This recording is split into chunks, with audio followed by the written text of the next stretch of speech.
¿Estamos listos para recibir el consejo de la palabra de Dios? Yo le puse por título a este mensaje: la revolución del perdón. Empezamos con algo gracioso. El pastor pregunta en la iglesia: ¿quién de ustedes ha perdonado a todos sus enemigos? Una viejita levanta la mano. ¿Y cómo lo logró, hermana? Fácil. Ya no me queda ninguno vivo. Perdóname, me comí tu pedazo de pastel. Te perdono. Qué bueno, porque también me comí el tuyo de mañana, para no tener que pedirte perdón 2 veces. Nos reímos porque reconocemos lo trivial que hacemos el perdón en lo cotidiano. Pero hay de perdones a perdones y perdones que no son un chiste. Le cuento una historia. En 1947, en una iglesia en Múnich, Alemania, la escritora holandesa Corrie ten Boom acababa de predicar sobre el perdón de Dios. Corrie había sobrevivido a los horrores del campo de concentración nazi de Ravensbrück, donde presenció el sufrimiento de miles de mujeres y la desgarradora muerte de su hermana Betsy a causa de los maltratos. Al terminar el servicio, un hombre caminó entre la multitud hacia ella. Corrie lo reconoció de inmediato. Era uno de los guardias nazis más crueles de Ravensbrück. Aquel solía burlarse de las prisioneras. El hombre extendió su mano y le dijo: ¡qué hermoso mensaje! Es maravilloso saber que Jesús ha lavado todos mis pecados. Después de la guerra me entregué a Cristo. Sé que Dios me ha perdonado, pero hoy quisiera escucharlo de sus labios. ¿Me perdona? Corrie se congeló. El recuerdo de los abusos y el rostro demacrado de su hermana vinieron a su mente, llenándola de un odio y una frialdad que le paralizaron el brazo. Yo, que tanto había predicado sobre el perdón, no podía levantar la mano, recordó. En su mente clamó en silencio: Jesús, yo no puedo perdonarlo, dame tu perdón. Haciendo una decisión consciente que desafiaba toda emoción humana, extendió la mano. Cuenta que al tocar los dedos del antiguo guardia nazi, sintió un calor sanador recorrer todo su cuerpo y las lágrimas brotaron de sus ojos. Mirándolo de frente le dijo: te perdono, hermano, con todo mi corazón. Esta mañana entonces hablamos de la revolución del perdón. Busque en su Biblia un pasaje que se encuentra en Mateo capítulo 5, versículo 43 y 44 y 45. Vamos a ver si lo tenemos aquí en la pantalla. Han oído la ley que dice: ama a tu prójimo y odia a tu enemigo. Pero yo les digo: ama a tus enemigos, ora por los que te persiguen. Y continúa el pasaje: de esta manera estarás actuando como verdadero hijo de tu Padre que está en el cielo, pues Él da la luz de su sol tanto a los malos como a los buenos, y envía la lluvia sobre los justos y los injustos por igual. He estado predicando una serie de mensajes de las enseñanzas de Jesús. La semana pasada les hablé del ojo por ojo y diente por diente, y ahora les hablo de la revolución del perdón. La ley humana y la lógica terrenal dictan amar a quienes nos aman y aborrecer a quienes nos dañan. Sin embargo, la enseñanza de Jesús rompe ese esquema al pedirnos amar incluso a nuestros enemigos y orar por quienes nos persiguen. A mí me resulta muy fácil amar a mi esposa. Me resulta muy fácil amar a mi hija, amar a mi hijo, porque ellos me aman a mí. Me resulta fácil amarlos a ustedes, porque sé que la mayoría me ama. Pero ¿qué de aquellos que nos odian? ¿Qué de aquellos a los que no les caemos mal? ¿Qué de aquellos a los que nos han hecho daño? Como esta historia de esta sobreviviente del campo de concentración nazi, Corrie ten Boom. Ella había sido testiga de los horrores de los campos de concentración nazi, de cómo su hermana había muerto por los maltratos. Y sin embargo, cuando el guardia nazi le pidió perdón, ella en su humanidad no pudo, necesitó pedir ayuda. Y la ayuda vino del cielo, y del cielo vino la respuesta. Y cuando ella otorgó el perdón al guardia nazi, entonces se liberó de una carga y una opresión. Entonces la enseñanza del perdón es muy interesante porque hay sus asegúnes. Los hijos imitan las actitudes de sus padres. Dios es fuente de amor y bendición. Por ello nuestro llamado es ir más allá del promedio y actuar con gracia ante aquellos que nos maltratan o nos odian sin razón. Es curioso, si me ponen la otra imagen, que a veces nos preocupemos porque le caemos mal a las personas. No sé por qué, por un detalle de nuestro cuerpo, de nuestra fisionomía, de nuestro hablar, pero no somos monedita de oro para caerle bien a todo el mundo. Usted tiene enemigos. Le aseguro que tiene algunos escondidos, que por alguna razón usted no les cae bien, que por alguna razón usted recibe desprecio y odio de los demás. Y eso nos preocupa, especialmente cuando se trata de personas cercanas, hasta miembros de la familia extendida o la familia cercana. Es increíble, pero repito, no somos monedita de oro para caerle bien a todo el mundo. Tenemos enemigos encubiertos y eso a veces nos preocupa, a veces nos estresa.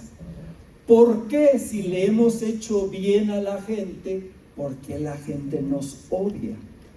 ¿Por qué si nos hemos portado bien con el amigo, con el familiar, con el hermano, a veces recibimos desprecio? A Jesús lo odiaron tremendamente, de tal manera que lo llevaron hasta la cruz. Y era todo amor, todo paz, todo perdón, todo reconciliación.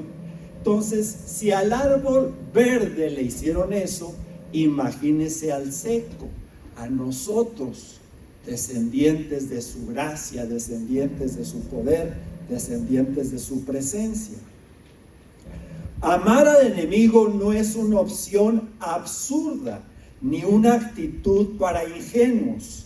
Es el resultado natural de estar conectados con Dios, un Dios que hace llover sobre justos e injustos, ofreciendo salvación y perdón a todos por igual.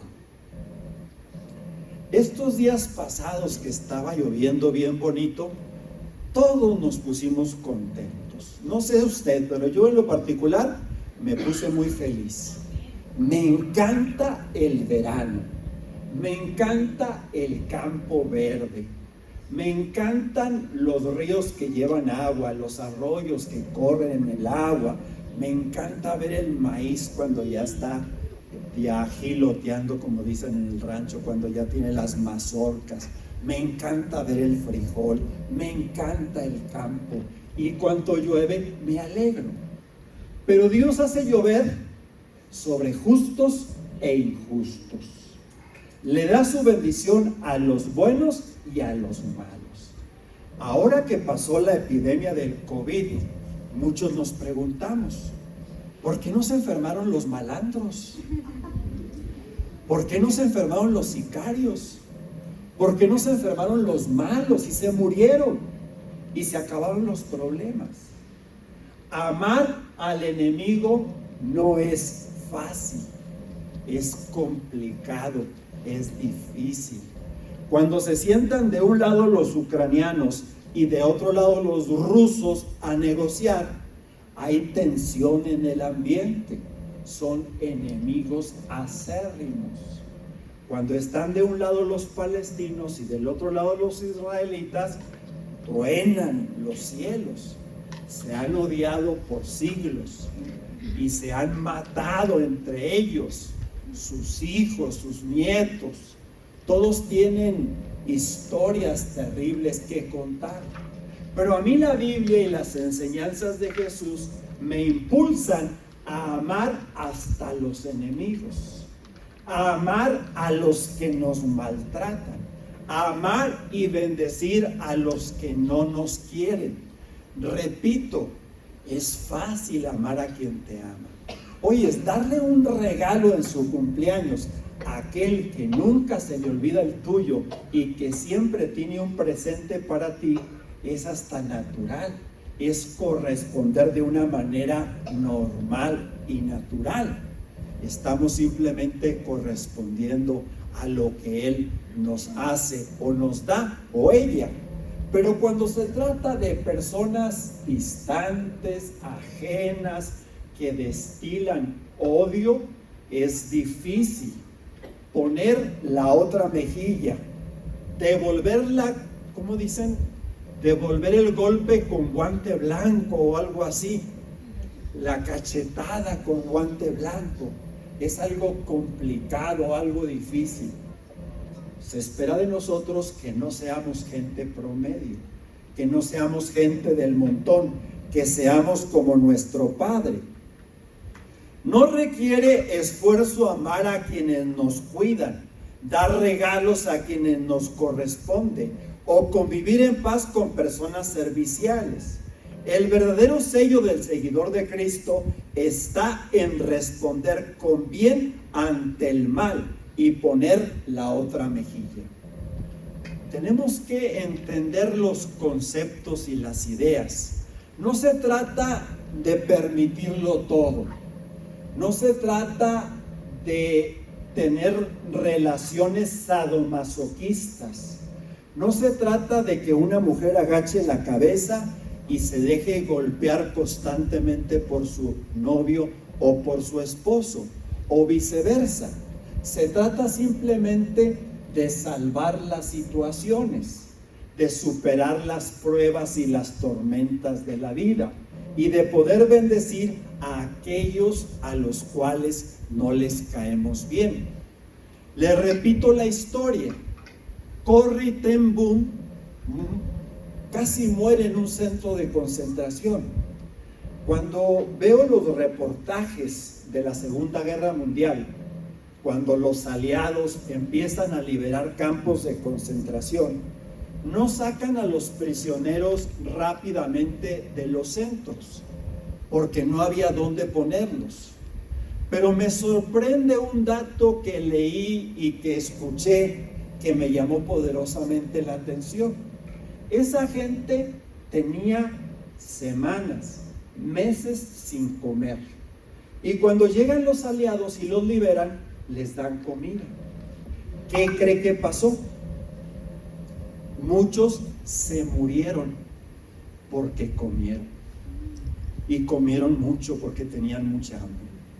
Es igual que cuando una persona no ha bebido agua en mucho tiempo y tiene agua a su disposición, empieza a bebérsela con mucha ansiedad, se enferma y se muere.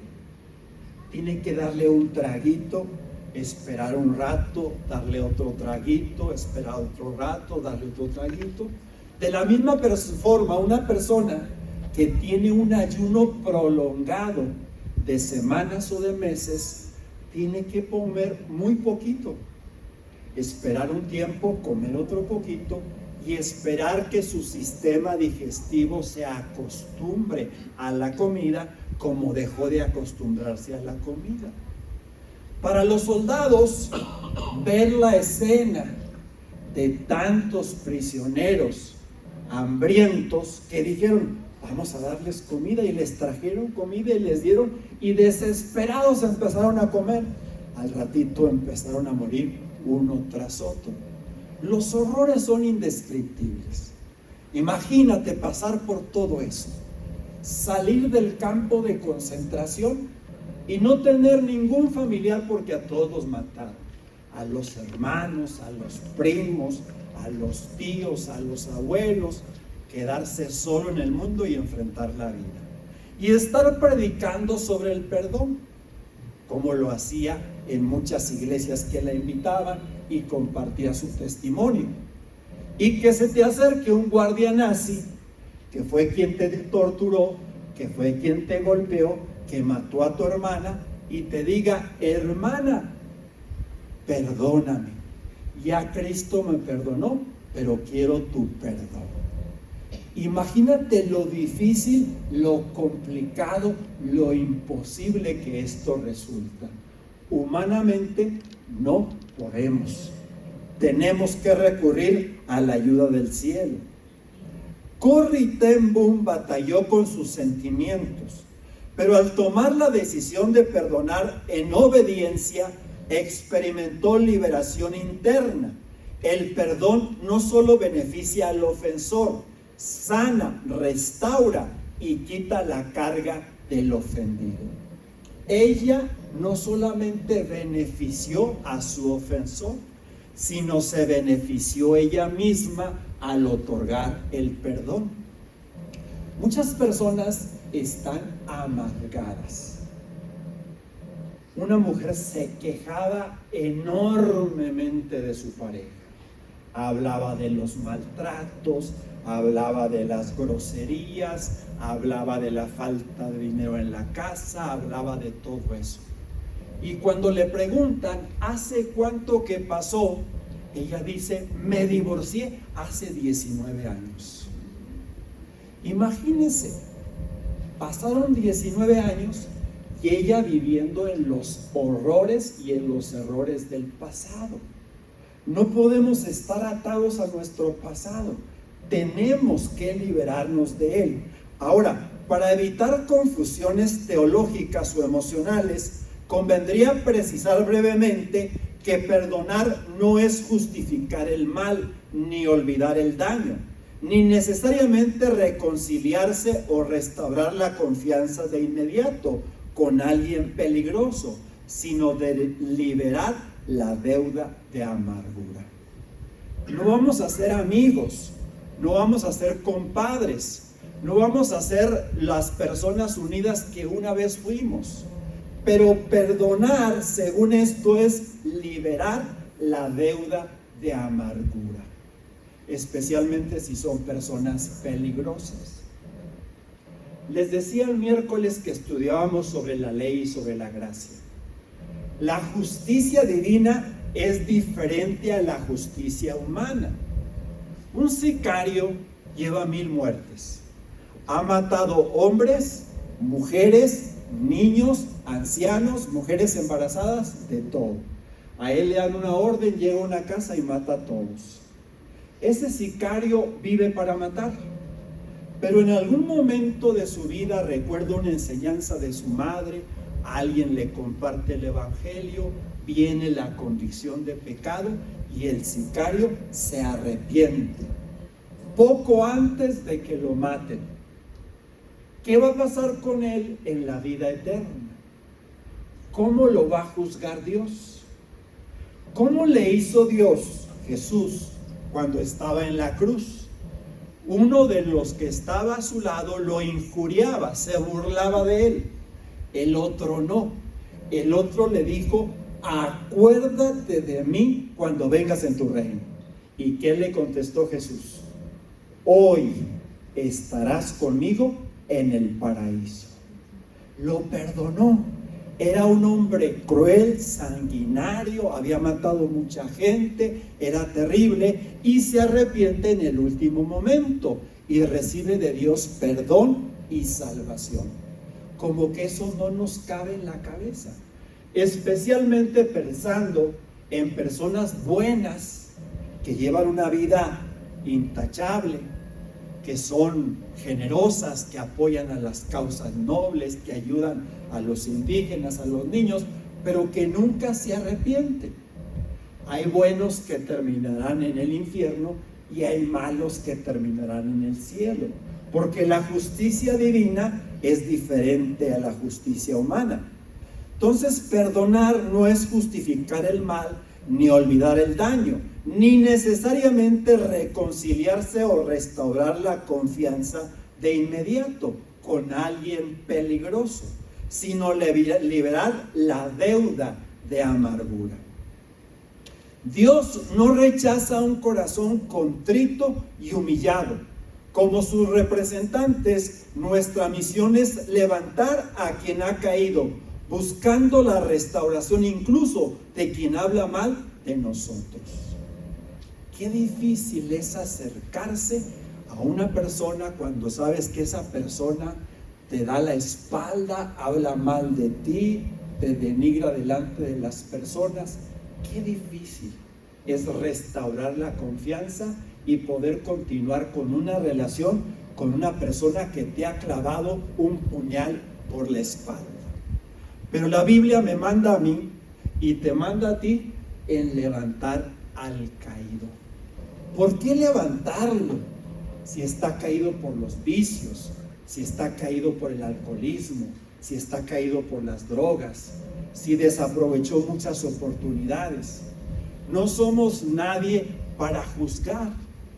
Le platicaba que el otro día alguien escribió un comentario en las fotografías que pasamos alimentando en los hospitales.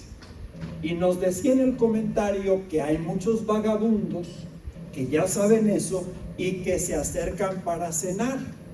Dice, ay, síganle. Como diciendo, están tontos alimentando vagabundos que no quieren trabajar. Para mí no es importante quién se acerca. Si es un vagabundo, si es un familiar de un enfermo que tiene todo el día sin comer, o si simplemente es un enfermero. Al principio se acercaban los enfermeros, los doctores, y yo me sentía medio raro. Decía acá por dentro, este trabajo lo hacemos para los familiares de los enfermos, no para enfermeros o doctores. Pero me platicaba después Josefina que su hijo es enfermero y que a veces tienen tanto trabajo que llegan las 7, las 8 de la noche y no han ni siquiera almorzado. De ahí en adelante, con mucho gusto les servíamos a los enfermeros, a los doctores que se acercaban. Dale al que pida, no lo juzgues, no lo critiques. Si le vas a tender la mano, levántalo. Dios levanta al caído y multiplica las fuerzas del que ya no tiene ningunas. Entonces,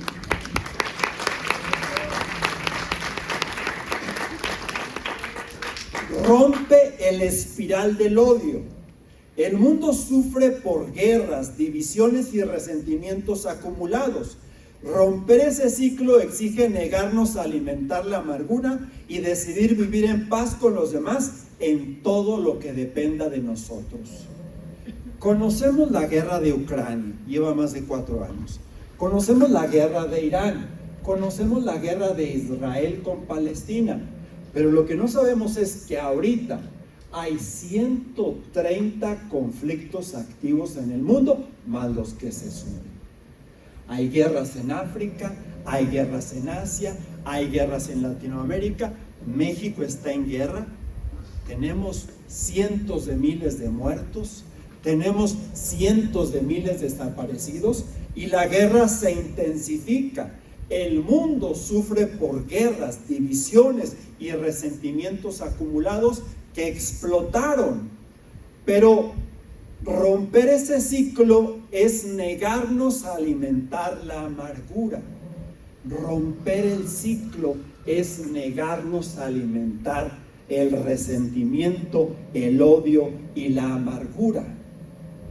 Me puse a hacer cálculos del año 1900 a la fecha y hay más de 200 millones de muertos en las guerras y conflictos que ha habido. Y muchos de ellos, la mayoría, civiles.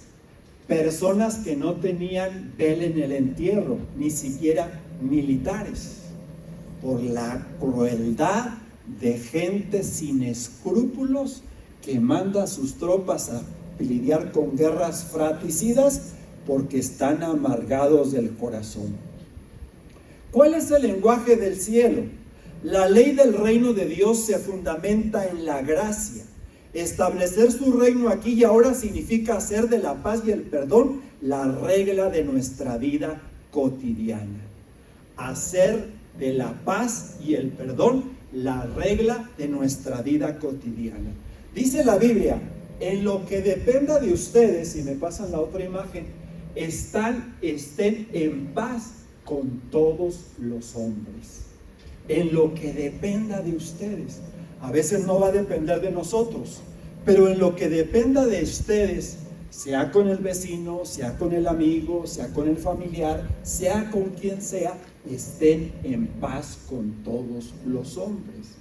Repito, eso es fácil con personas que se dejan, pero es difícil con personas complicadas. ¿Alguien tiene a su alrededor personas complicadas? Muy poquitos, qué bueno que los demás no tienen personas complicadas.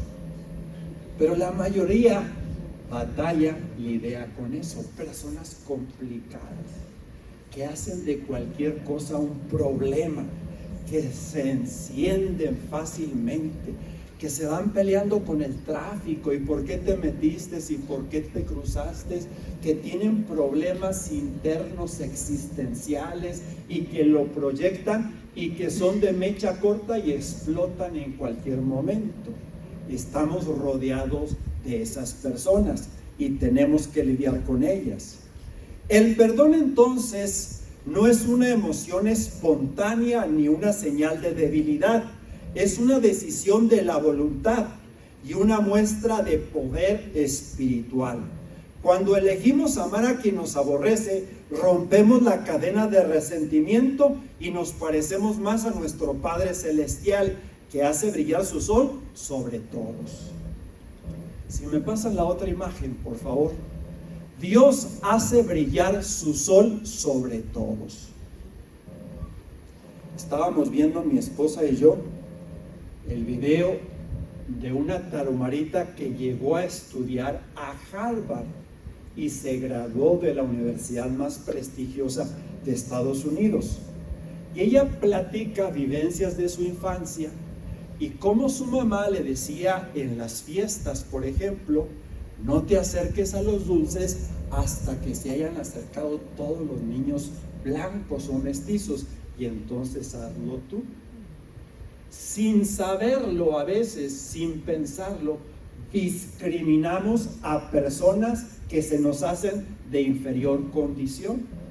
En esta temporada del año es cuando más tarahumaras vienen a la ciudad y a veces los vemos con desprecio. ¿Qué diferencia tiene un tarahumara de un mestizo y de un menonita? Me puse a investigar sobre las razas y encontré que solamente hay una raza. El 99.99% de la similitud entre todos es la misma en todos los pueblos sobre la tierra. El ADN de nosotros es igual, el de un tarahumara, el de un menonita, el de un mestizo, el de un noruego, el de un africano. Los colores de la piel son por el clima, por el sol, por las condiciones meteorológicas de altura y de todo lo demás. Pero solamente hay una raza, y esa es la raza humana. Pregunto, ¿los mestizos somos racistas? ¿Los menonitas son racistas? Luego decimos, sí, los menonitas son muy racistas. Si usted se va a la sierra, ¿los tarahumaras son racistas? Todos somos racistas. Es inherente a la cuestión humana. Pero un hijo de Dios debe de superar sus prejuicios raciales. sus prejuicios religiosos, sus prejuicios culturales y abrazar al que es diferente a nosotros. Amarlo, servirlo y darle el trato que se merece por la dignidad que tiene al ser un ser humano. Y no solamente eso, me platicaba un amigo de su hermano, dice, cuando estábamos chiquitos y crecíamos, a mí me dolía ver cómo él se juntaba con sus amigos malandros, agarraban un gato, lo amarraban de todas las patas y le prendían fuego. Y cómo se disfrutaban, se gozaban viendo cómo se moría el gato. Y se agarraban un perro, lo amarraban de una pick-up o de una bicicleta, le daban, ya el perro aullando de dolor, arrastrado por las calles. Y ellos risa y risa. Eso ahorita hasta es un delito, pero antes no. Y hay gente que disfruta ver sufrir a otros, aunque no sean humanos, aunque sean animales, tienen dignidad y debemos demostrar respeto y amor aún a tales seres vivos, aunque no sean seres humanos. El verdadero milagro del perdón no solo transforma al que nos dañó, sino que nos libera por completo a nosotros. Hoy la invitación no es a sentir amor por tu enemigo, sino a extender la mano en obediencia para que la gracia de Dios haga el resto. Yo tengo una discusión con algunas personas acerca de la parábola que Jesús enseñó.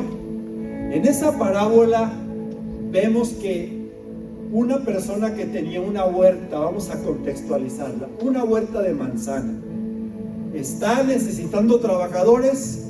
A las 7:30 de la mañana va allí a la Juárez, donde se pone mucha gente para trabajar, y contrata 10 o 15 de ellos. La primera pregunta que te hacen cuando los vas a contratar: ¿cuánto me va a pagar? Y él, como necesita mucho los trabajadores, les dice 500 a cada uno. Se suben a la troca, se los llevan. Pero a él le faltan muchos trabajadores. A las 10 se da otra vuelta allí a la Juárez y encuentra otros pocos. ¿Cuánto nos va a pagar? Lo que sea justo. Y lo sube a la troca. Y luego regresa a la 1. Y regresa a las 3. Y por último a las 4. Y junta más o menos como 100 trabajadores. Y a la hora de pagarle, empieza por los que tenían 1 hora trabajando. ¿Y cuánto les paga? 500 pesos. Los que estaban desde la mañana, que habían soportado el sol, el calor, que habían tenido sed, hambre, se ponen contentos y dicen: si a ellos les pagó 500, a nosotros nos va a dar 1000. Empieza a pagarles a los que tenían 1 hora, a los que tenían 3 horas, a los que tenían 5 horas, y termina con los que tenían las 8 horas. Y a todos les paga 500. Entonces, la mayoría de los que habían llevado temprano se enojan con él y le dicen: no es justo.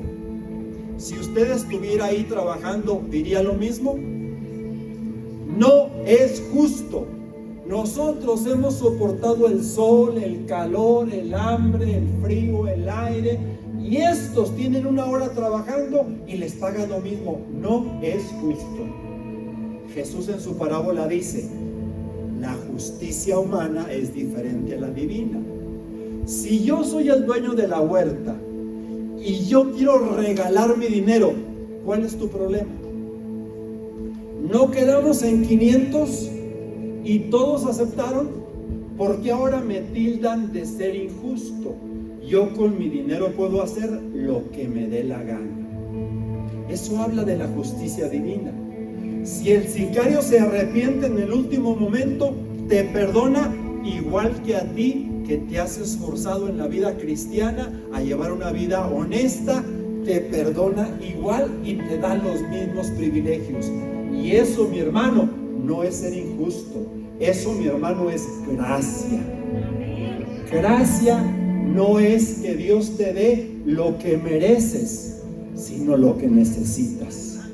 Porque lo que merecemos es castigo, es fuego, es un infierno, y Dios nos da un paraíso, un cielo, esperanza, vida eterna, paz, restauración y bendición. Eso es gracia, mi amigo.